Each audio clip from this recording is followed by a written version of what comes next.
नमस्ते, मैं हूं मीनाक्षी और ये है डेमोक्रेटिक वार का खास चुनावी प्रोग्राम नेताजी के प्रवचन, जहां हमारे जरिए नेताजी से होती है जनता के सवालों की तीखी बौछार। आज के हमारे इस कार्यक्रम में मौजूद हैं ऐसे नेता जिन्होंने यूपी के बिजनौर की सियासत में धमाल मचाया हुआ है। पहले 2 बार इनके पिता चेयरमैन और अब लगातार दूसरी बार इनकी माताजी चेयरपर्सन नगर पालिका परिषद की चेयरपर्सन रह चुकी हैं और अब खुद बसपा के टिकट पर यूपी के बिजनौर जिले की नजीबाबाद विधानसभा सीट से ये चुनाव लड़ने की तैयारी कर रहे हैं। मैं बात कर रही हूँ शेख शाहनवाज खलील की। सर, बहुत बहुत स्वागत है आपका हमारे इस कार्यक्रम में। शुक्रिया सर। पहला सवाल तो मैं आपसे यही पूछना चाहूंगी कि चुनाव को लेकर क्या तैयारियां हैं आपकी? चुनाव को लेकर मैम अभी जो है 6 महीने चुनाव के अंदर हैं, अपना लोगों के बीच में जा रहे हैं, अपनी बात रख रहे हैं, बहन जी की बात रख रहे हैं, पार्टी की बात रख रहे हैं। जो पूर्व में वहाँ के लोग रहे हैं, जो उन्होंने कार्य किए हैं या नहीं किए हैं, वो सब जनता के सामने हैं। हम अपनी, क्योंकि हम तो अभी पहली बार हैं, तो हम तो जा करके कह ही सकते हैं कि और अच्छा जो भी नया प्रत्याशी जाता है वो हर चीज़ अगर उससे कहेंगे ताजमहल बनवा दोगे तो कह ही देता। लेकिन हमारी वर्किंग ये है कि मेरे फादर या मदर चेयरमैन नहीं नगीना की, लेकिन मैं यंग होने की वजह से और सारा उनका जो काम देखता हूँ वो मैं देखता हूँ, तो हम वहाँ भी जो जाएंगे, मतलब ये नहीं कि कह रहे हैं, हमने करके दिखाया है। नगीना मॉडल जो है वो देखा जा सकता है और हमारे ज़िले में नगीना मॉडल विकास का पूरे बिजनौर में बल्कि पूरे यूपी में, जब हम नगीना चेयरमैन की कुर्सी पे बैठे थे तो उस टाइम हमारी नगीना की नगर पालिका जो यूपी की खराब नगर पालिकाओं में से एक थी, और फिर आज इस स्थिति में है कि हर चीज़ में वो स्वच्छ भारत मिशन रहा हो या अदरवाइज लाइट का काम किया हो, गेट का काम किया हो, रोड चौड़े करे हो, बिजली से रिलेटेड हो, सफाई व्यवस्था से रिलेटेड हो, जितने भी उसकी चीज़ें आती हैं आज उत्तर प्रदेश में नंबर 1 के ऊपर आती है। इसी वजह से जनता हमें लगातार, जबकि अब कहते हम चौथी बार चेयरमैन है, एंटी इनकम्बेंसी हो जाता, लेकिन इस बार और हम सबसे अधिक मतों से जीते, 10,500 वोटों से जीते। मतलब चेयरमैनी का चुनाव बहुत, जितना छोटा चुनाव होता जाता उतना टफ होता जाता।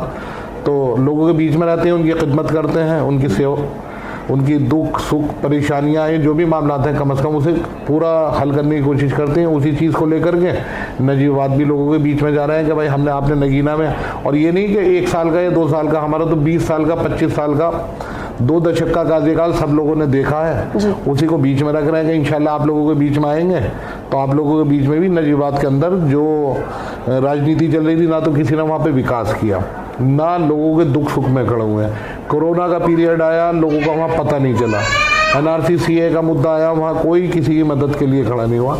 इंशाल्लाह हम लोग वहाँ पहुँचेंगे, पहुँच करके अगर वहाँ लोगों ने खिदमत का मौका दिया तो लोगों के बीच में रह करके कम से कम उनके सुख दुख बांटने का काम करेंगे। और दूसरी चीज़, हमारी सियासत नगीना में भी रही, जैसा आजकल नफरत का माहौल चल रहा है, हमने कभी भी सेकुलर राजनीति की है। हिंदू मुस्लिम भाईचारा, सुरक्षा, आपस में प्यार मोहब्बत, विकास, और मैं ख़ास तौर से जो मेरी अपनी कार्यशैली है, मैं यूथ को यंग, क्योंकि मैं भी यंग हूँ, मतलब ज़रा मैं नगीना आकर हो गया, मेरी भी स्कूलिंग कॉलेज सब दिल्ली से जामिया मिलिया इस्लामिया से रहा, तो उसकी वजह से मैं मतलब यंग, मेरी छात्र संघ से मैंने राजनीति भी शुरू करी थी, तो मेरी रहती है मैं वहाँ यूथ के लिए, और आजकल यूथ के लिए बेरोजगारी यूथ के अंदर है, और जो परेशानियाँ हैं यूथ के साथ में, यूथ को मैं लेकर के अपने साथ चलूँगा, ये मेरी नीति होगी। आपका एक अच्छा पॉलिटिकल करियर, मतलब आपने एक बिगनिंग जो थी आपकी अच्छी, मतलब एक बहुत लेवल से आपने लेवल दर लेवल स्टार्ट आपने किया है, लेकिन विधानसभा चुनाव के लिए सवाल थोड़ा ज़रा तीखा है कि विधानसभा चुनाव के लिए एक तरह से कहीं भारी प्रत्याशी जैसा ठप्पा जो है वो आपको चुनाव में आपको ऐसा तो नहीं लगता कि कहीं परेशानी देगा या कहीं नुकसान? नहीं, ऐसा कुछ नहीं है। यहाँ कोई मैं मतलब नजीबाबाद और नगीना जो है वो एक ही है, मतलब लोग यहाँ लड़ते हैं, बाहर से आते हैं, यहाँ कोई इस तरह का मामला नहीं है। और नजीबाबाद तो मेरा मतलब घर है, मेरी ननिहाल, मेरी बहनें, मेरा कारोबार, सारी चीज़ें वहीं पर हैं।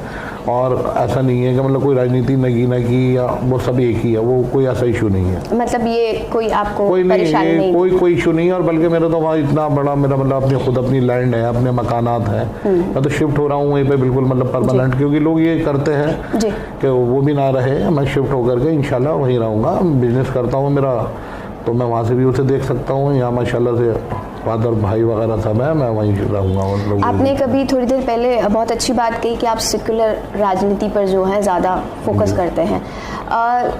यूपी कह लीजिए या फिर देश के अलग अलग स्टेट्स में कह लीजिए, जो राजनीति की साइड से नफरती वाली पॉलिटिक्स जो है वो लंबे समय से देखी गई है। बसपा में भी कहीं ना कहीं एक है थोड़ा सा जातीय या अलग अलग समुदाय के बीच में ये थोड़ा सा देखा जाता है। तो आपको कहाँ से लगा कि लाइक बसपा और आपकी विचारधारा मैच कर जाएगी जो आपको इस पार्टी से लीड करना चाहिए? देखिए मैडम, भगवान ने, अल्लाह ने, ऊपर वाले ने, गॉड ने हमें हर चीज़ से नवाजा रखा है जी। हम राजनीति में जो आए हैं वो पैसा कमाने के लिए नहीं जी। अल्लाह ने सारी चीज़ों दे रखा, बहुत कारोबार हैं, खुद पढ़े लिखे हैं, सारी फैमिली है, हम लोगों की खिदमत के लिए आए हैं। और देखिए जो बसपा से आप कहते हैं सबसे दबी कुछ लोग जो है वो बहन जी ने उस मिशन को लिया और उसे लेके चली। मैं आज से नहीं कि मैं प्रत्याशी हूँ या चुनाव लड़ रहा हूँ, बहन जी मेरी शुरू से आइडियल रही हैं। अच्छा। क्योंकि उन्होंने, और बिजनौर तो खास तौर से उनका जनपद रहा है, यहीं से एमपी बनी है और शुरुआत राजनीति का करियर यहीं से हुआ है। तो उन्होंने हमेशा गरीब लोगों की, दबे कुचले लोगों की राजनीति करके उनका उत्थान किया है। और जब राजनीति में आता है आदमी तो बड़े लोगों के साथ रहना, तो कारोबार कर रहे हैं उसमें रह ही रहे हैं, उसमें एसी में बैठे हैं, घूम रहे हैं। लेकिन अगर आता है तो उन्हीं लोगों की जो ज़रूरत है, ज़रूरत किन लोगों को है बताइए? ज़रूरत किन लोगों को? जो गरीब लोग हैं, जो दबे कुचले हैं। तो वो बहन जी की पार्टी से अच्छा तो प्लेटफॉर्म मुझे लगे पूरे हिंदुस्तान में कोई नहीं है, ठीक है ना? तो वही हमारी सोच है कि हम जो आए हैं उसका मकसद हमारा ये नहीं है, हमारा मकसद है लोगों की सेवा करना, उनके साथ रहना, उनके दुख दर्द को कम करना, जो परेशानियां हैं समाज में। क्योंकि मैं ज़मीन से हूँ, मैंने आपसे बताया कि मैं छात्र संघ की राजनीति से लेके और एक सभासद, एक प्रधान, एक बीटीसी, मुझे सारे इलेक्शंस मैंने लोगों के लड़ाए हैं, खुद अपने भी लड़े हैं। आपकी दुआ से हमने, मेरे फादर ने, मेरी फैमिली ने 8 चुनाव लड़े जी। हमारी फैमिली का 8 चुनाव का 100% रिजल्ट है, सारे विन हैं। उसके अलावा मैंने बहुत चुनाव लड़ाए हैं, एमपी के, एमएलए के, अभी मैं प्रभारी रहा के चुनाव में, वहाँ भी लगभग अगर देखेंगे रिजल्ट तो मेरे नगीना के तो हमेशा 100% ही विन है। नगीना से जिसे चुनाव लड़ाया 100% विन है। सपोज डेट एमपी का चुनाव हुआ, नगीना से विन होगा, कहीं से रहेगा तो, लेकिन वो भी रिजल्ट देखेंगे तो 80% विन है। क्यों? क्योंकि हम लोगों के साथ ज़मीन से जुड़े हुए हैं और उनके हर चीज़ में खड़े हैं साथ में। तो जाहिर सी बात है जो सच होता है वो एक बार, 2 बार, बहुत लोग नए आते हैं, चमकते हैं, उसके बाद ख़त्म हो जाते हैं। ऐसा क्या है कि 2 दशक से 3 दशक से हम परमानेंट राजनीति कर रहे हैं और हमारा जो है ग्राफ नीचे जाने के बजाय ऊपर जा रहा है। तो जाहिर सी बात है कुछ अच्छा ही कर रहे होंगे। तो अच्छा क्या है भाई? गरीबों की सेवा करो, उसकी भी नज़र से, ऊपर वाले की निगाह से भी, और दुनिया की भी। लोग कहते हैं राजनीति में हर आदमी बैठ करके यही बात कर रहा है। देखिए हर आदमी राजनीति के अंदर बैठ के यही बात करा कि मैं लोगों की खिदमत के लिए आ रहा हूँ, मैं विकास करूंगा, मैं ये करूंगा, वो करूंगा। लेकिन उसकी जब कार्यशैली बन जाता है, कुछ हो जाता है तो फिर और हो जाती है। लेकिन मैंने आपको क्या बताया कि मेरा 20 साल का इतिहास, नगीने की जनता जितना भी है, मेरा बहुत बड़ा पॉलिटिकल नहीं मानते, लेकिन नगीने में 60-70 हज़ार की पॉपुलेशन है और आसपास भी देहात में और ज़िला बिजनौर में भी मैक्सिमम फादर को भी जानते हैं, तो मुझे भी बहुत लोग जानते हैं।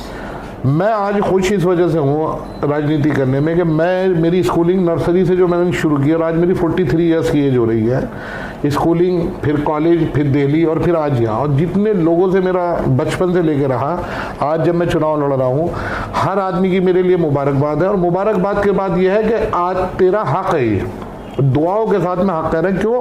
क्योंकि कहीं ना कहीं उसने मुझसे मिल करके जो भी उन्हें अच्छा लगा, वो उनकी मोहब्बत है। मैं तो इस लायक नहीं हूँ, एक जर्रा हूँ, लेकिन उन लोगों की मोहब्बत है। तो मुझे खुशी है कि 43 साल में एक ऐसा नहीं है जो मेरी दुश्मनागी में करे। मतलब जो मेरे कॉलेज में ग्रुप भी रहते थे आपस में, लेकिन आज उनके भी जो मैसेजिंग है कि भाई बहुत अच्छा, नाइस, और अच्छा लड़ोगे, आगे जाओगे, कामयाब होगे। और मेरी भी ये नीयत है, अल्लाह ताला अगर मुझे कामयाब करता है इंशाल्लाह, तो मैंने ये नीति है, मैं पैसे के लिए नहीं, ना जैसे लोग करते हैं ये कि ये हो गया चुनाव में लोगों ने कर दिया। मैं जा रहा हूँ खिदमत के लिए और मैं करप्शन अपनी लाइफ में बिल्कुल नहीं लगाऊंगा। और अपनी राजनीति को अपनी कौम के लिए, हमारी कौम को बहुत ज़रूरत है ईमानदार लोगों की, क्यों? क्योंकि जो माहौल है और उसे नफरत के माहौल को दूर करने की अपनी छवि से मैं दूसरे लोगों को ये प्रेजेंट करूंगा कि नहीं, मुसलमान जो हैं वो अच्छे होते हैं, ना कि बुरे होते हैं। क्योंकि कुछ मुसलमानों ने ऐसी छवि प्रेजेंट कर करके दूसरे लोगों को कहने का मौका दिया, हम अच्छा बन के दिखाएंगे, अच्छा अखलाक दिखाएंगे, जब ही दूसरे लोग मुतासिर होंगे।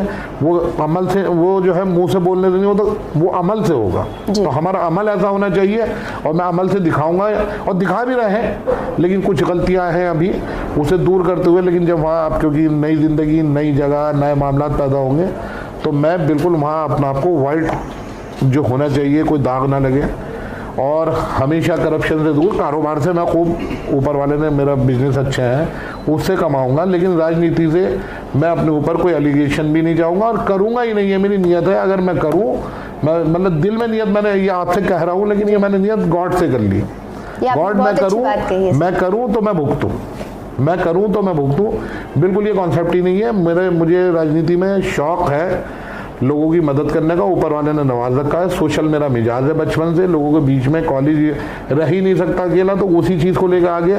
और ऊपर वाले से ये दुआ है कि ऊपर वाला जब तक जिंदगी रखे, इसी तरह से लोगों के बीच में खुशी के साथ में, पैसा हो या ना हो, लोगों के दिलों में इज्जत हो, इज्जत के लिए जीना और इज्जत के लिए मरना, ये मेरी राजनीति का वो है। आपसे सवाल है, आपने अभी थोड़ी देर पहले कहा कि बहन जी जो है आपकी शुरू से आइडियल रही हैं। जी। अभी कुछ दिनों पहले एक जो ब्राह्मण और उनका सम्मेलन हुआ था, उसमें उन्होंने एक बयान दिया। उसमें उन्होंने कहा कि अब जो है वो विकास, प्रदेश के विकास पर फोकस करेंगी, मूर्तियां नहीं बनाएंगी। क्या किस तरीके से देखते हैं? देखिए, लोगों का जो ये है, ये बिल्कुल गलत है। बहन जी ने ही सबसे ज्यादा विकास, देखिए हम तो यूपी के रहने वाले हैं, मैं वैसे नहीं। देखिए लोगों ने क्या है, आजकल आप देख ही रही हैं कि किसी को भी नैरेटिव तैयार कर दिया जाता है, किसी को भी हीरो बना दो, किसी को। हम तो यहाँ के रहने वाले हैं जी। यूपी को हमने देखा है, यहाँ वीकली लाइट आती थी मैम, हम तो खुद एक हफ्ते में लाइट आती थी, दिन का हफ्ता, रात का हफ्ता। बहन जी जब मुख्यमंत्री बनी 2007 में, सबसे ज्यादा लाइट पे किसी ने काम किया, जितने आप जाकर चेक कर सकती हैं। ऐसे नहीं है कि मैं बोल रहा हूँ, मैं जब मैं बसपा की राजनीति भी नहीं करता था, लेकिन मैं देखता हूँ, सच करता हूँ। आप जाकर ये देखें, जितने लाइट के मतलब बिजली घर बड़े बने, अब देखिए लाइट लोग कहते तो थे, लेकिन आई कहते जब उसके लिए बड़े बिजली घर बनेंगे। सारे बिजली घर का इनॉग्रेशन और सारा बहन जी के टाइम में शुरू हुआ। लोग कहते हैं आज अखिलेश जी के हाईवे को, एक्सप्रेस वे को, सबसे पहले एक्सप्रेस वे आगरा से दिल्ली तक किसने बनाया? बहन जी ने बनाया। और बहन जी ने जो पार्क बनाया है, नो डाउट, आज जाकर के आप लखनऊ में देख सकते हैं, वहां देख सकते हैं, क्या बुरी बात है? बहन जी को तो जबरदस्ती बदनाम किया गया। मूर्ति लगाई जा सकती है, वो इतने 1000 फुट की, उस पर कोई बात नहीं है। बहन जी ने पार्क बनवाया और उन्होंने अपने जो दलित समाज के नायक थे उन्हें प्रेजेंट किया, तो क्या बुरी बात है भाई? एक दबे कुचले लोगों में नायक बनाने की जरूरत थी ना, हीरो होने चाहिए ना, हर की जगह गार्डियल होता है, उसे देख कर आदमी प्रमोट होता है। तो उन्होंने अपनी जो कौम थी उसके लिए उन नायकों को वहाँ पे वो दिखाया, तो जाहिर सी बात है मैं भी सोचता हूँ ना कि यार ये हमारे नायक हैं, एक आइडियल हैं, हम भी ऐसा बने, हम भी ऐसा करें। उनका प्रेजेंटेशन, जिनका और पार्टियों ने जो है वो छुपाया कांग्रेस में, और लोगों की नहीं लगी हुई मूर्ति, और लोगों के पार्क नहीं बने हुए, लोगों के मरने के जो है स्थल बने हुए हैं, हजारों बीघे जमीनें घेर रखी हैं दिल्ली के अंदर। क्यों बहन जी के इतने ऊपर फसीता? क्योंकि बहन जी जो काम करेंगी वो लोगों को पसंद नहीं आएगा। उन्हें जो उनकी, देखिए RSS का एजेंडा है, कोई चीज़ अखिलेश जी कहते हैं, अभी नेताजी ने उसमें कह दिया, क्या कहना चाहिए, पार्लियामेंट के अंदर, कि हम आशीर्वाद देते हैं मोदी जी को, किसी को बुरा नहीं लगा। उनके बर्थडे में जो है योगी जी बैठे रहते हैं, किसी को बुरा नहीं लगता। खुद नेताजी ने, उन्होंने कह दिया, नेताजी ने, मेरा लड़का जो है मुस्लिम विरोधी है, किसी को बुरा। बहन जी को अगर कोई बात, अल्फाज वो, जबकि उनका सब मिजाज भी जानते हैं, अगर उन्होंने कोई बात कही किसी और एंगल से, क्योंकि उसमें RSS लग जाती है, उनका प्रचार इतनी तेजी से कर दिया जाता है कि उन्हें जो है वो उसे सब में कर देगी, ये हो गया, जबकि ऐसा नहीं है। बहन जी का शासन पूरे उत्तर प्रदेश ने देख रखा है। उनसे अच्छा, अब तो आयरन लेडी पूरी दुनिया में कहलाती थी, उनसे अच्छा प्रशासन किसी के टाइम में नहीं चला, कोई क्राइम नहीं होता था। आज खुद विपक्ष और जो दूसरी पार्टियां वो मानते हैं, अधिकारी पूछ लीजिएगा, मेरे कहने की आप भी मीडिया में, कि बहन जी से अच्छा प्रशासन किसी ने लॉ एंड ऑर्डर नहीं चलाया। तो अच्छा हमें चाहिए क्या है? तो एक बात तो बताइए, आज के डेट में लॉ एंड ऑर्डर अच्छा हो, विकास हो। अब बहन जी को तो इन्होंने दूसरी तरफ से समझ नहीं, नैरेटिव तैयार कर देना है, फर्जी चीज़ें चला देनी है।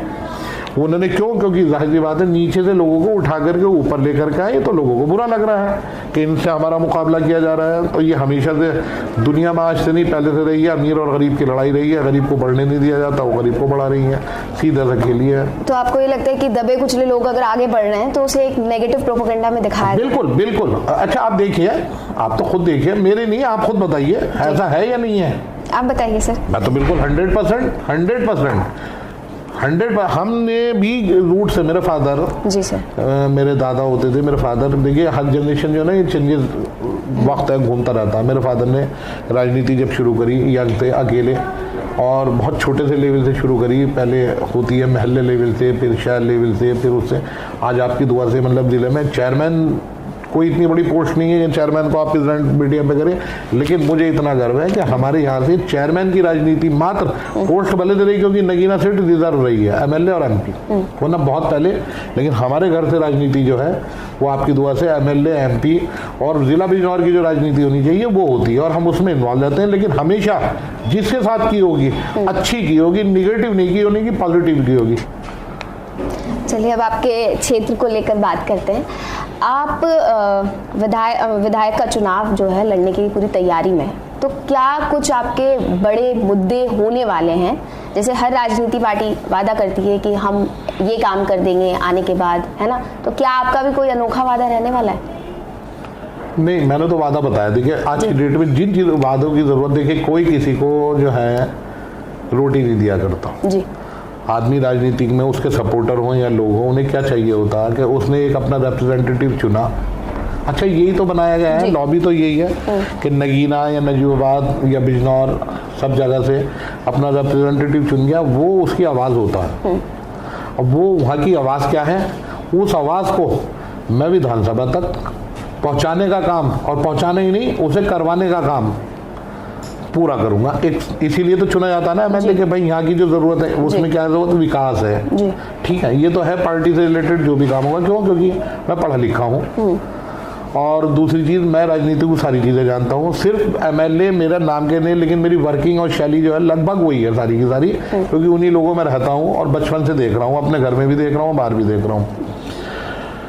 और जो विधायक से रिलेटेड भाई विकास ही होता है मुद्दा आपस में, लेकिन उसके अलावा जो पर्सनल मुद्दे होते हैं, मैंने क्या बताया, मैं विधायक बन जाऊं और मैं जाति धर्म की राजनीति करने लगूं, मैं कुछ लोगों के साथ में, मैंने क्या कहा, मैं सेकुलर सब लोगों को जोड़ के चलने की मकसद है। नजीबाबाद विधानसभा के अंदर भाईचारा रहे, नफरत का माहौल खत्म हो, आपस में लोग, और मैंने कहा यूथ यंग जो है वो आगे आए, और वो जो आजकल गलत उसमें रास्ते में उन्हें, क्योंकि मैं खुद यंग हूँ, मैं जोड़ता भी हूँ, उन्हें मोटिवेशन भी करता हूँ, खुद भी बोलता हूँ, खुद मोटिवेट होता भी हूँ। देखिए एक दूसरे कुछ चीज़ें आपकी अच्छी हैं, कुछ चीज़ें मेरी अच्छी हैं, तो यंग्स को कम से कम बड़े भाई के नाते, आज भी नगीना में अगर आप देखेंगे ऐसे ऐसे लड़के होते हैं, मैं उनके रैपट मार देता हूँ, डांट देता हूँ, मोहब्बत में गुटखा खा रहा होता, कोई चीज़ खा रहा होता, तो वो मेरा कहना मानते, क्योंकि वो मोहब्बत की मेरी है। वही कोशिश वहाँ भी करूँगा कि आपस में यंग्स को जोड़ के चलूँ, भाईचारा बना के चलूँ, और वहाँ पे नफरत का माहौल जो ख़त्म हो, और बाकी विकास के मुद्दे जितने हैं उन्हें प्रायोरिटी के ऊपर जो है, वो जो नजीबाबाद की समस्याएं हैं, वो कहीं जल भराव की हैं, कहीं सड़कों की हैं, कहीं फ्लाईओवर्स की हैं, जो भी होंगी XYZ, मतलब वो तो हर जगह की, हर कस्बे की अलग होंगी, जलालाबाद की अलग है, शानपुर की अलग है, गिराम्स की अलग है, उन्हें हर हाल में उन्हें मतलब ठीक किया जाएगा। और उसके बारे में, विकास के मॉडल के बारे में मैंने क्या कहा, ये कह नहीं रहे विकास मॉडल, देखिए काम सब जगह हो रहा है। आप नगीना अगर आप हमारे घूमेंगी, लेकिन बात यह है कि शुरुआत कहाँ से हुई। हमारे नगीना में आज से जब हम 20 साल पहले चेयरमैन बने, तो आप, मैंने बताया ना, यहाँ वीकली लाइट आती थी, और लाइट भी क्या आती थी, वो अगर एक महल्ले की आ गई तो बल्ब इतना जलता था, वोल्टेज हुआ नहीं करते थे, अच्छे ट्रांसफार्मर नहीं हुआ करते थे, तो एक वार्ड की आ गई तो 1 घंटे में भाग गई, आधा घंटा में भाग गई। रिक्शों के अंदर जो है ना वो मोमबत्ती होती है ना, उसमें रख करके वो कैंडल से लोग, पूरे जिला बिजनौर का ये हाल था, और लगभग यूपी का ये हाल था, कस्बों का, सबने देखा है 20 साल पहले। ये हमने सबसे पहले शुरुआत जब बने, सबसे पहले पूरे शहर को स्ट्रीट लाइट जनरेटर से व्यवस्था करी हमने। अच्छा, जनरेटर जी, पूरे बहुत हमारा मतलब पूरे यूपी में हिट हुआ। अच्छा। और वो आइडियल बना, फिर डीएम साहब ने, फिर कमिश्नर साहब ने, फिर शासन ने, हमने लीक सेट करके काम किया, ऐसा नहीं। और लोगों ने कहा कि जी नगर पालिका को अलाउ नहीं, अरे मैंने कहा यही तो जनता का काम है।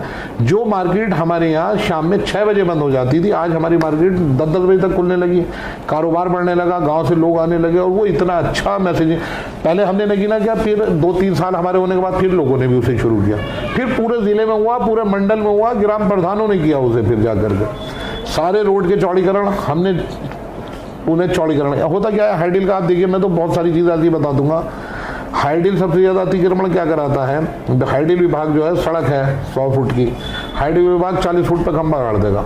अब जब खंबा वहाँ खड़ा हो गया तो जाहिर सी बात है, फिर तो वो दुकानदार आ जाती है, खंबा अपना 100 फुट पे करना चाहिए।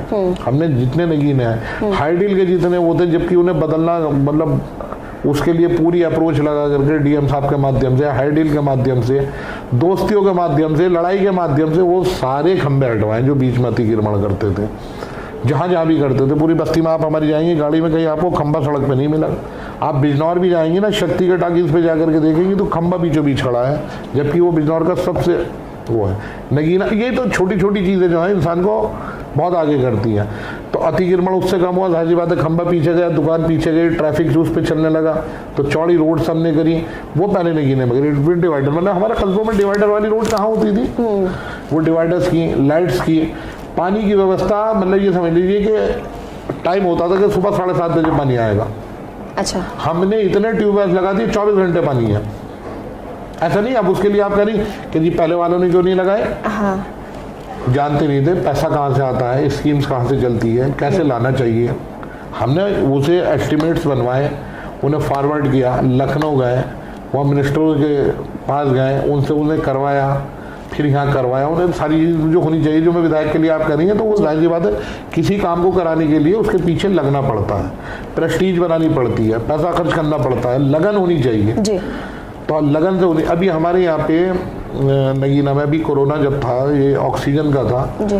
पूरे बिजनौर में मैं 1 हफ्ता सीएमओ साहब के पास गया, ड्रग इंस्पेक्टर साहब के पास गया, एसडीएम साहब के पास गया कि मैं अपना सिलेंडर खरीद लूँगा, आप मुझे ऑक्सीजन की व्यवस्था करा दीजिए। बात चलती रही 1 हफ्ता, जब बहुत ज़्यादा हो गया इतने में 1 हफ्ते में हमने 200 सिलेंडर, जब कहीं मैंने चाइना कांटेक्ट किया कि कोई हमें मिल जाए, उस टाइम मिल ही नहीं रहे थे, हमने लोग लगा दिए, जहाँ से 2 मिले, 4 मिले, 3 मिले, 1 मिला, मिस्त्री रख लिए जो ख़राब थे, पूरी किट्स मंगाई, पूरा करा करके इतनी अच्छी व्यवस्था चलाई कि गवर्नमेंट हॉस्पिटल्स को भी हमने सप्लाई दी ऑक्सीजन की। और अपने भाई पूरे शहर को पता है, पूरे लोगों को पता है, ऐसा नहीं लोग कोरोना में बच रहे थे। हमने कहा कुछ होना ही नहीं है, जो लोगों की खिदमत करेगा ये तो भगवान का वादा है, उसे अपने भाई लगा करके, गाड़ी लगा करके, ऐसे नहीं कि फोटो खिंचवा लिया, एक ऑक्सीजन का सिलेंडर दे दिया। किसी को 10 की भी ज़रूरत थी ऑक्सीजन में, पढ़ा लिखा पता था, अगर 5 मिनट के लिए भी ऑक्सीजन हटी तो लोगों की डेथ हो गई है। हमने अगर उसकी उसका क्या चल रहा है, ऑक्सीजन लेवल क्या चल रहा है, उसका वो क्या चल रहा है, सब देख करके जितनी ऑक्सीजन ऑलरेडी एक सिलेंडर है, छोटा वाला रखा, बड़ा वाला रखा, उसे ऑक्सीजन की कमी नहीं होने दी। और लोगों ने इतनी दुआएं दी हैं। तो बहुत सारे लोग बैठे थे, एक दिन यहाँ पे फ़ोन आ गया उनका कि भाई आप ये, हमारे यहाँ मिनिस्टर भी हैं, हमारे यहाँ अधिकारी भी हैं, और कोई काम नहीं कर पाया। और पूरे यूपी में आप तो देख ही रही थी, विधायक और सांसद फेल हो रहे थे, मिनिस्टर फेल हो रहे थे, और हम उस काम को कर रहे थे। हमने रुद्रपुर, हरिद्वार, काशीपुर, भरवानी की रोड सेटिंग, एक गाड़ी वहाँ जाती थी, एक गाड़ी वहाँ जाती थी, एक गाड़ी वहाँ जाती थी, और आपको पता कैसे सेटिंग होती है, वो सब करीब मंगाते थे, यहाँ बैठते थे, पूछ रहे कैसे। मैंने 2 चीज़ें होती हैं उसके लिए, वो आप लोग करते नहीं हो। एक तो किसी भी काम को करने के लिए दर्द लेना पड़ता है, दर्द लेना पड़ता ना, समझना। तो उन्होंने दर्द लिया, हमने दर्द लिया, दूसरा पैसा खर्च होता है, वो भी हो रहा है, दर्द भी हो रहा है। दोनों चीज़ें अगर आप भी कर लोगे जी, भाई अब कोई लेगा जब भी तो दर्द, सड़क में गड्ढा हो रहा होगा, दर्द लूंगा तो उसे भरवाऊंगा।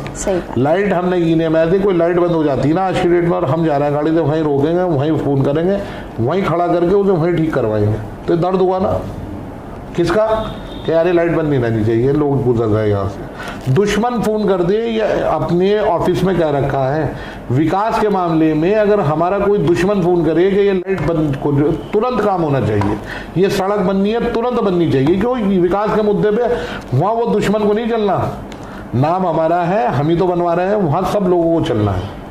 दुश्मन दोस्त सभी चलने हैं, अच्छे बुरे सभी चलने हैं, उसमें कोई कंप्रोमाइज़ बिल्कुल विकास के मामले में कभी कोई किसी से आप कहलवा के दीजिएगा फ़ोन करके, ये भी नहीं पूछेंगे कौन है, क्या है, कहाँ है, काम तुरंत। सबको वहाँ नंबर्स बांट रखे हैं, ये लाइट वालों का है, ये सफाई वालों का है, ये टैंकर वालों का है। नगीना में हमने शुरुआत में व्यवस्था करी, टैंकर छिड़काव करा करते थे पूरे शहर के अंदर, जब सड़कें खराब मिट्टी रहती थी शाम में। अब तो सब नई सड़कें बनवाती, तो हमने वो नई, मतलब हर चीज़ नई व्यवस्था, गेट्स बनवाए नगीना के अंदर। गेट जो बनवाए वो हमने ऐसे नहीं, गेट बनवा करके सब जो जिसका बिरादरी, हमने गुरु नानक द्वार बनवाया हमने यहाँ पे क्या है भाई, वो अग्रसेन द्वार बनवाया। अच्छा जी। हमने यहाँ पे महाराणा प्रताप द्वार बनवाया, हमने यहाँ पे खाजी मसूद अली द्वार बनवाया, हमने ईदगाह द्वार बनवाया, अबुल कलाम, मतलब जो जिसका प्रेजेंटेशन जिसका लगता था वो इस वजह से नहीं लगना चाहिए। हर आदमी का जो जिसका एरिया होता था उसी एरिया में उन्हें डेवलप किया, उन लोगों को बना। और इसी तरीके से जितना होता था, और भाईचारा सबसे ज़्यादा भाईचारा, मरना जीना खुशी गम, प्लस कोई त्यौहार का मामला या उसका मामला जहाँ पे कंट्रोवर्सी होती है लोग उकसाने वालों का, वहाँ सामने खड़े हो जाते हैं, पार्टी बन जाते हैं, लोगों से लड़ते झगड़ते, भाईचारा ख़त्म नहीं होने दिया। 20 साल के नगीना में पहले कई इशूज़ ऐसे होते थे, कई त्यौहार निकलते थे, रामडोल का होता था या होली का होता था, तो कंट्रोवर्सी पैदा हो जाती थी और बहुत प्रशासन ऐसा होता है कि मतलब पूरे बरेली मंडल की पुलिस आगे यहाँ रहती। लेकिन 20 साल से हमारे बीच में रहने की वजह से, और ये हम नहीं, हमारे मतलब हिंदू भाइयों से भी पूछ सकते हैं, वो खुद कहते हैं कि जितना अच्छा आरएसएस के लोग हमें वोट देते हैं नगीने में, पूछ सकती हैं आप जाफरी साहब से। क्यों? क्योंकि नीति नहीं है और किसी राजनेता की कोई धर्म होता भी नहीं है। तो सब आपको पता, वक्तिया जल्ला, जिसका जहाँ फ़ायदा उसका वहाँ फ़ायदा है। नगर पालिका में आपका बहुत अच्छा रिजल्ट रहा है, शहर में घुसते भी काफ़ी चीज़ें दिखती हैं ऐसी जहाँ पे पता चलता है कि काम हुआ है। और तो जैसे फादर रहे पहले 2 बार, फिर अब आपकी मदर हैं, तो विधानसभा का रुख किया जाए, ये ख्याल क्या किसी इंसिडेंट से या फिर लोगों के लिए काम करने की कैसे आया? बस वही लोगों के लिए काम करने के लिए। अच्छा, कि बड़े लेवल पे अब बस सोशल है तो सोशल के लिए। देखिए, मैं एक अभी इंटरव्यू सुन रहा था उनका, केजरीवाल जी का, तो उनसे एक साहब ने पूछा कि जी पहले आप आम आदमी थे जी, अब आप चीफ मिनिस्टर हैं, क्या फ़र्क है? बोले ज़मीन आसमान का। बोले जी कैसे? बोले मुझे एक राशन कार्ड बनवाने के लिए 1 हफ्ता लगता था, आज मैं चीफ मिनिस्टर हूँ तो 1 दिन में 1 लाख बनवा देता हूँ। तो जाहिर सी बात है, अगर मैं राजनीति में कोई बड़ा नाम विधायक, तो जो प्रेजेंटेशन आज हमारा है, जाहिर सी बात है फिर दूसरों से बात करने के लिए, काम करने के लिए वो बढ़ जाएगा ना। तो उसी मैंने क्या कहा, पैसे के लिए नहीं, शौक है सोशल काम करने के लिए। जाहिर बात है पद से जो है गरिमा बनती है, गरिमा से जो आप जाने के लिए, अब मैं विधानसभा ऐसे तो जा नहीं सकता भी, जाकर विधायक होगा तो जाहिर बात है जा सकता हूँ वहाँ किसी के पास जाकर खड़ा, उसी के लिए है, ये मन में है। आपने जैसे विकास की बात की, तो आप अपने क्षेत्र को देखते हुए क्या मतलब ऐसे चीज़ें रखी आपने दिमाग में कि आपने विकास के इन कामों को प्राथमिकता देनी है, सबसे पहले आपने ये काम करने अपने क्षेत्र में? नजीबाबाद में जी, मैंने बताया ना आपसे, नजीबाबाद के अंदर जहाँ विकास के मुद्दे, देखिए मैं अभी जा रहा हूँ, अर्जवत विकास की बहुत सारे फोटोग्राफ चल रहे हैं मेरे नाम से भी, कहीं पे अति पानी हो रहा है, कहीं अति गिरमण है, और कहीं जो है लोगों की सड़कें नहीं बनी हुई हैं, बहुत मतलब अब वो नहीं है, कहीं ब्रिज नहीं है, कहीं पे कोई। अब ये तो वहाँ जाकर के जिस क्षेत्र की जो, देखिए विधानसभा जो एक शहर नहीं होता जी जी, उसके हमारी विधानसभा में 379 बूथ है, 369, 224 गाँव हैं, 2 पंचायतें हैं, 1 पालिका है। तो हर महल्ले की, हर जगह की ज़रूरत, हर जैसी जहाँ ज़रूरत होगी उसे पूरा किया जाएगा। और आपकी दुआ से, मतलब मैं डिपार्टमेंट वाइज, क्योंकि मैंने कॉन्ट्रैक्टर भी रहा हूँ एक टाइम में, अब तो नहीं, मैं 2007 में मैंने करता था PWD, इरीगेशन, रेलवे, तो मैं उन्हें भी बहुत अच्छी तरीके से जानता हूँ। RES, मंडी, मैंने सब में ठेकेदारी करी, बिजनौर का 1 क्लास कॉन्ट्रैक्टर रहा, बहुत बड़ी ठेकेदारी की है। तो मैं वो सिस्टम में काम, तो सारे ये इन्हीं संस्थाओं के माध्यम से होते हैं। तो और मैंने उस टाइम पे भी नगीना और बिजनौर रोड हमारे यहाँ पे बहुत बेकार होता था, यहाँ एक एक्शन होते थे अग्रवाल साहब, तो मैंने उनसे कहा अरे आप इतना करते हो, हमारे इस रोड को भी डेवलप करा। वो जबकि लोगों ने पत्थर तो किसी नेता का ही लगेगा, लेकिन अगर उसे बनवाने का श्रेय दूँ तो वो अग्रवाल साहब, और बार बार मेरे कहने से वो बनी। 30 किलोमीटर लंबी रोड है जो हमारे ज़िले को जोड़ती है। आपने अभी कहा कि आप मतलब यंग हैं और यूथ को जो है साथ लेकर काफ़ी चलते हैं। बेरोजगारी की बात करें तो हर स्टेट में यही हाल है, हर क्षेत्र में यही हाल है, तो ऐसे में आपने यूथ के लिए कोई प्लान रखा है? बिल्कुल, जैसे मोटिवेशन की ज़रूरत है यूथ। अच्छा, देखिए गवर्नमेंट से तो आपको पता ही है कैसे कैसे वादे किए, 2 करोड़ रोजगार देंगे, ये देंगे, बहुत मोटिवेशन की ज़रूरत है। मैं यहाँ ऐसे कैलिबर देखता हूँ, मैंने देखे हैं। अब जब मैं दिल्ली पहुँचा, हमारे यहाँ फुटबॉल का होता था, बहुत अच्छे प्लेयर्स, मतलब अब यहाँ खेलते थे, वहाँ देखा तो उन्हें ग्राउंड अवेलेबल है, उससे ख़राब प्लेयर। अच्छा। लेकिन उन्हें यहाँ जानकारी नहीं है, वो यहीं पढ़ रहा है, यहीं खेला, यहीं ख़त्म हो गया। मतलब हुनर को जो है वो बाहर ले जाने की है। तो बहुत ऐसी एजुकेशन में भी हमारे यहाँ ऐसे लोग हैं, बहुत तेज़ है पढ़ने में, लेकिन वो बेचारे यहीं पढ़ते हैं, डिप्लोमा कर लेते हैं, नौकरी सोचते हैं। मैंने आज भी अपने नगीना से एजुकेशन में 2000 बच्चों का स्कूल, लड़कियों का गर्ल्स स्कूल, सेल्फ फाइनेंस, 10 साल से अपनी जेब से मैं खुद चला रहा हूँ। 2000 बच्चियाँ पढ़ती हैं। उसे प्रमोशंस के लिए किसी गरीब की बच्ची है, कोई ड्रेस नहीं है, कोई कोर्स नहीं है, या कोई भी चीज़ है, वो वहाँ नहीं, वो बताया भी नहीं जाता, उसका नाम मैंने कभी देखा भी नहीं, सुना भी नहीं। क्लास टीचर से कह रखा है, उस लड़के से चुपचाप क्लास टीचर से कहें जिस चीज़ की ज़रूरत है वो उसे पहुँच जाती। ये नहीं कि उसे उसकी जो है कहीं सम्मान से फ़ोटो खिंचवाया जाए या उसे वो किया जाए, वो आदत नहीं है। काम करो, दिल से करो, खिदमत होनी चाहिए बिना दिखावे की। मुझे पता नहीं होना कि किसकी मैंने हेल्प की होगी, मतलब जो मैं करता हूँ वहाँ पे प्रमोशंस के लिए जो स्टाफ है, जो हमारे यहाँ पे सेंट मैरी LRS स्कूल्स हैं, उनका स्टाफ रख रखा है। कंपटीशन जो होता है उन स्कूल से अच्छे रिजल्ट्स आते हैं वहाँ पे। और कंपटीशन में जो है बच्चों को स्कूटी, बच्चों को जा करके मतलब मोटिवेट करके कि भाई आप अच्छे नंबर लाएंगी, नगीने की अपने माँ बाप की शान बढ़ाएंगी, हमारे नगीने की शान बढ़ाएंगी। आपको हम प्रमोशंस के लिए किसी को स्कूटी, किसी को साइकिल, मतलब ये कहीं किसी में होता है स्कूटी और साइकिल्स और ये वो दे करके जितना उन्हें मोटिवेट किया जा सकता है। अच्छे प्रोग्राम्स DM साहब को बुला के या मतलब अच्छे बड़े लोग बुला करके, अच्छी महिलाएं बुला करके जितना उन्हें मोटिवेट करना होता है वो कराया जाता है। उनके अलावा उन्हें कहीं किसी यूनिवर्सिटी में जाना है, उन्हें कोई एडवाइस लेनी है, कोई फॉर्म फिलअप कराना है, कोई गाड़ी, कोई घोड़ा, कोई परेशानी किसी को रहने की, वो सब। प्लस अगर किसी को पढ़ने के लिए पैसों की, मेरे नगीना से बहुत सारे लड़के मतलब यहाँ से, अभी हमारे यहाँ से 3rd टॉपर हैं जुनैद, वो IAS बने हैं। तो यहाँ बहुत IAS के लिए लड़के, मैं उन्हें लगा तो मैडम जुनैद बन गया, आप क्यों नहीं बन सकते? लगन होनी चाहिए। किसी चीज़ की कोई समस्या है किसी गरीब को, पैसे की, रहने की, किसी भी चीज़ की, वो मैं अवेलेबल करूँगा। प्लस अगर कोई मतलब ये नहीं है कि पैसा दे दिया, मैं खुद जानने से रहा, मेरे साथ के लड़के खुद IAS है भी और कोचिंग में, मैंने कहा जो हेल्प चाहिए वो मैं दूंगा। कोटा जाना है, आकाश में जाना है, कहीं DU में जाना है, JNU में जाना है, जो चीज़ चाहिए सब सर्किल दारा है, यहीं से मैनेज करता हूँ। जो आते हैं उनकी मदद करता हूँ। यही प्रोग्राम वहाँ रहेगा नजीबाद में, नगीना में भी। क्या है कि यूथ को जो है ना एक लाइन चाहिए होती है, मोटिवेशन, उसके अंदर इतना मतलब चीज़ें हैं जो लोग नहीं दे पाते, उन्हें अपने टैलेंट का नहीं पता चलता। आपने मोटिवेशन की बात करी, एक लास्ट क्वेश्चन इसी पे कवर करना चाहूँगी कि काफ़ी यूथ ऐसा है जो मोटिवेटेड भी है, वेल एजुकेटेड भी है, बावजूद उसके वो बेरोजगार घूम रहा है।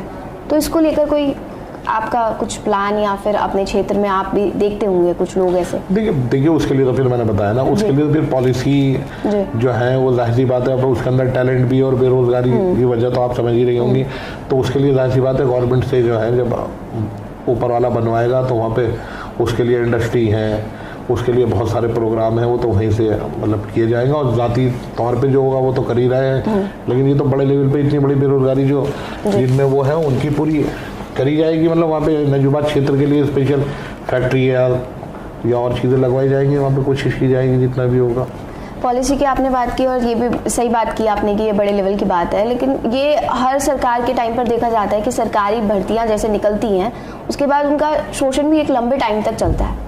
इसको किस तरीके से देखता है? मैं तो खुद कहता हूँ ये कि भर्ती 2016 में हो गई, 20 तक बेचारे वो चक्कर काट रहे हैं, हाई कोर्ट में लड़ रहे हैं, धरने प्रदर्शन कर रहे हैं, नौकरी मात्र एक कांस्टेबल की, एक क्लर्क की, एक बाबू की जी। तो इससे अच्छा तो वो इससे भटक जाते हैं, फिर वो अपने पर्सनल उसमें लग जाते हैं।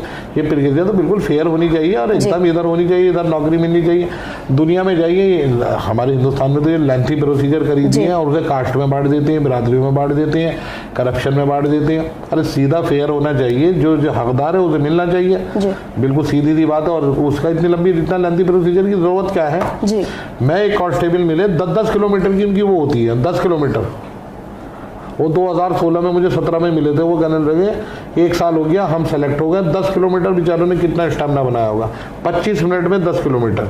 उसके लिए कितनी तैयारी करी होगी। उसमें नाम आ गया कि जी वो उन्होंने दूसरी पार्टी आ गई, कोई सी शायद समाजवादी में रखे गए, तो दूसरी पार्टी में आ गए, गलत भर्तियाँ, वो हाईकोर्ट में पेंडिंग है, वो चक्कर काटा। हज़ारों 40,000 लोग जो है अरे जिसने कर दी तुम अपनी अगली नीति करो, पीछे वाले के पीछे क्यों पड़ते हो भैया? जिसकी जो पॉलिसी मेरी पॉलिसी है, तुम्हारी, तुम आए हो, तुम अपना अच्छा करके दिखाओ ना। दूसरी यहाँ तो सियासत है ना, लकीर काटनी है। देखिए बेसिकली मैंने आपसे बता दी, सियासत हो रही है यहाँ पे, और सिर्फ आपको गंदा कर दूं, आपको गंदा कर दूं, अपना आपको अच्छा करने की नहीं हो रही। निगेटिव पॉलिटिक्स करते हैं लोग, जबकि अगर पॉजिटिव पॉलिटिक्स करें अपने लिए तो आदमी बहुत आगे जा सकता है। किसी चीज़ की जरूरत नहीं है, इतना स्पेस है, इतना स्पेस है। मतलब वो यूपी के चीफ मिनिस्टर साहब हो या हिंदुस्तान के प्राइम मिनिस्टर हो या MLA हो या MP हो, मैं आपसे बेसिकली सही पॉइंट पा रहा हूँ, या चेयरमैन हो या ग्राम प्रधान हो या सभासद हो या जिला पंचायत सदस्य हो, मतलब जो भी एक्सपायरेट पॉलिटिकल है, इतना स्पेस है काम करने के लिए। अगर दिल से काम करना चाहे तो कोई कमी नहीं, दिल से काम करना चाहे इतना स्पेस यहाँ खाली पड़ा है, आप भी देखते हैं जी। कोई भी किसी भी जगह पे अगर करना चाहे, हॉस्पिटल्स के अंदर डॉक्टर्स हैं गवर्नमेंट, अगर काम करना चाहे कोई कमी नहीं, कमी है जी लोगों की खिदमत करने के लिए जी। हमारे हिंदुस्तान में तो इतने लोग हैं कि घर से निकलिए और शुरू कर दीजिए। किसी में भी बॉम्बे चले जाइए, किसी पॉश कॉलोनी में चले जाइए, आदमी सोचेगा सराउंडिंग नहीं है। अगर आप विदेश में जाएंगे, सऊदी में जाएंगे, तो वहाँ खाना खाने के बाद में फेंकता है, कोई लेने वाला नहीं है, समझे। पैसे गरीब को देने के लिए ढूंढे जाते हैं, कोई लेने वाला नहीं है। यहाँ कोई कमी है? यहाँ समस्याओं, यहाँ तो दिल ये करता है कि ऊपर वाला इतना दे, इतना दर्द है इसमें कि सारा समेट ले। आपके पास कितनी नहीं है तो आप जेब में डाल करके बहुत कुछ ही दे, आज सबको कुछ कर दूंगा, नहीं कर पाते और 10 लाइन में आ जाते हैं। यहाँ तो स्पेस की कमी नहीं है, विकास में वो स्पेस है, यहाँ काम करने के लिए स्पेस है, करने वाले की कमी है, ना करने वाले की कमी नहीं है। और देखिए यूथ के लिए भी एक बात पूछ रही थी आप, कुछ तो मतलब मैं यूथ को ये सजेशंस भी है और कहूँगा भी, जो बात सच होनी चाहिए। देखिए कुछ करने की भी, मतलब कुछ तो वो क्या कहते हैं, लोहा कोटा कुछ लोहार कोटा, क्या कहते हैं वो कहावत है, कुछ सोना कोटा कुछ सुनार कोटा। यूथ को भी ऐसा है, आज की डेट में बहुत रोजगार ऐसे अवेलेबल हैं जहाँ लोगों को प्राइवेट में भी ज़रूरत है, लेकिन वहाँ क्या चाहिए थी, ऑनेस्टी चाहिए होता, टाइम चाहिए होता, वो यहाँ देते नहीं। अगर वो यहाँ भी दें तो काम यहाँ भी बहुत है। वो साइकिल से अगर वो करें वफादारी के साथ, ईमानदारी के साथ, और कहीं भी कोई, अगर आप मेरी, ये तो पर्सनालिटी के ऊपर डिपेंड करता, मैं आपकी कोई कंपनी है, एज ए मैनेजर आप मुझे भर्ती करें, अगर मेरे अंदर सलाहियत नहीं है तो अब मैं चपरासी बन जाऊंगा, और एज ए मुझे चपरासी भर्ती करें और मेरे अंदर सलाहियत है तो मैं मैनेजर बन जाऊंगा। तो सीधा जानती, किसी से भी जुड़ करके आदमी काम कहीं भी जा सकता है। अगर उसके अंदर, मैं गल्फ गया, वहाँ देखा यहाँ के लोगों को, तो वहाँ 2-2 साल रहते हैं, एक ईद की छुट्टी होती है, एक फ्राइडे की छुट्टी होती है, किसी फुफेरे की शादी नहीं, किसी तीर में नहीं, त्यौहार में नहीं, मेले में नहीं, ठेले में नहीं, तो वहाँ समर्पित हो गए। तो आप जॉब कर रहे हो, जब यहाँ इंडिया आते हो तो आपको यहाँ जो है दोस्त भी याद है, शादी भी याद है, करिए, लेकिन जिसके यहाँ मालिक के यहाँ आप काम कर रहे हैं उसकी भी प्रायोरिटी समझिए। वो तो खुद होता है यार, 4 दिन खाली हो जाओ, बाद में आज उसी से होता, मुझे अभी जाना है, अभी तुम्हें भी काम निकाल, आज मत निकालो भाई, 2 दिन नहीं जाना, उस दिन निकाल लो। तो जो भी किसी के साथ वफादारी के साथ, ऑनेस्टी के साथ में और लगन के साथ में काम कर रहे हैं तो कमी नहीं है उन लोगों की। बहुत जरूरत है, बहुत ढूंढते हैं लोग, मुझसे 50 मेरे पास भेजिए 100 लोगों को, मैं 100 लोगों को काम मिला। लेकिन बात हुई है, हर आदमी क्या ढूंढ रहा है कि मैं बड़े पैसे वालों को भी यहाँ देख रहा हूँ, वो चाहते हैं कि हमारा हम सुकून से हो जाए, हमारा अल्टरनेट मिले, हमारे काम को संभाल ले। अब काम को कोई संभालने वाला मिलता ही नहीं। अपना काम देने के लिए मेहनत उन्होंने करी, इंडस्ट्री बना ली, फैक्ट्रीज बना ली, ऑफिसर्स बना ली, और वो देने के लिए तैयार है कि उलझन को कोई संभाले, लेने वाला कोई नहीं है। तो अगर लेगा कौन? ऑनेस्ट लेगा। ऑनेस्टी आदमी तो वो जगह ऐसी तो कोई किसी को दे नहीं देता, कुर्सी अपनी जो दे, सैकड़ों आप उठा के देख लीजिए जितने भी हैं, सब हम चाह रहे हैं कि मेरा लोड कम हो, थोड़ा मैं सुकून से रहूं, लेकिन उसे लेने वाला तो हो कोई। तो ये थे हमारे साथ शेख शाहनवाज खलील सर। अगली बार फिर मिलेंगे नेताजी के प्रवचन के दूसरे एपिसोड में किसी दूसरे नेताजी के साथ। अगर अभी तक आपने हमारे चैनल को सब्सक्राइब ना किया हो तो चैनल को सब्सक्राइब कर लीजिए, साथ ही बगल में दिए गए बेल आइकन को प्रेस कर लीजिए ताकि आने वाली हर वीडियो का नोटिफिकेशन आपको समय पर मिलता रहे।